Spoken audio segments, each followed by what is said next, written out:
रहमान रहीम। अस्सलाम वालेकुम। मैं हूं अहमद। तो दोस्तों, आज की इस वीडियो में हम बात करेंगे सैनिटाइज़र के बारे में। जैसा कि आपको मालूम है कि कोरोना वायरस की वजह से सैनिटाइज़र की डिमांड में इजाफ़ा हो चुका है और उसकी सप्लाई बिल्कुल नहीं आ रही। लेकिन हम घर में भी सैनिटाइज़र तैयार कर सकते हैं, मगर कैसे? मैं आपको आज यही बताने वाला हूँ। एंड तक ज़रूर देखिएगा ताकि आप भी एक अच्छा सैनिटाइज़र अपने घर में तैयार कर सकें। तो सबसे पहले फ्रेंड्स, आपने क्या करना है, आपने 200 मिलीलीटर पानी लेना है।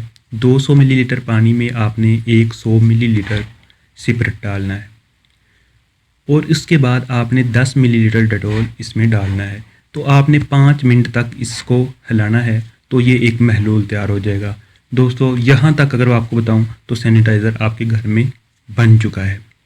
मगर ये सैनिटाइज़र जो आपने तैयार किया अभी ये गाढ़ा नहीं होगा, ये पतला होगा, क्योंकि ये जो चीज़ें हमने मिलाई हैं ये बिल्कुल पतली थी, इनमें गाढ़ी वाली कोई चीज़ नहीं थी। इसलिए अगर आप इसको गाढ़ा करना चाहती हैं तो आप 1 या 2 चुटकी इसमें नमक डालेंगे तो ये वाला महलूल गाढ़ा हो जाएगा।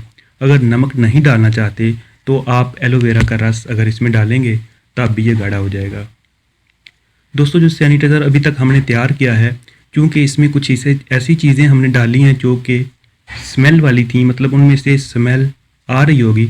तो अगर आप इसको खुशबूदार बनाना चाहते हैं तो आपने सिंपली इसमें क्या करना है, अर्के गुलाब जो कि अक्सर घरों में भी होता है या फिर बाज़ार में भी इजीली मिल जाता है, आपने इसमें थोड़ा सा वो डाल लेना है।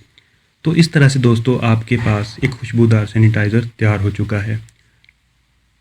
अगर आप इसको पॉकेट में भी रखना चाहती हैं तो आप इजीली रख सकती हैं। आपको कोई इजीली यहाँ ड्रॉपर वगैरह मिल जाएगा, आपने ड्रॉपर में थोड़ा सा डाल लेना है और उसको पॉकेट में रख लेना है। जहाँ ज़रूरत पड़े आपने अपने हाथों को उसमें थोड़ा सा वॉश कर लेना है। तो इस तरह से दोस्तों आप इस कोरोना वायरस का अपने बनाए हुए सैनिटाइज़र से मुकाबला कर सकती हैं। अल्लाह हाफिज़।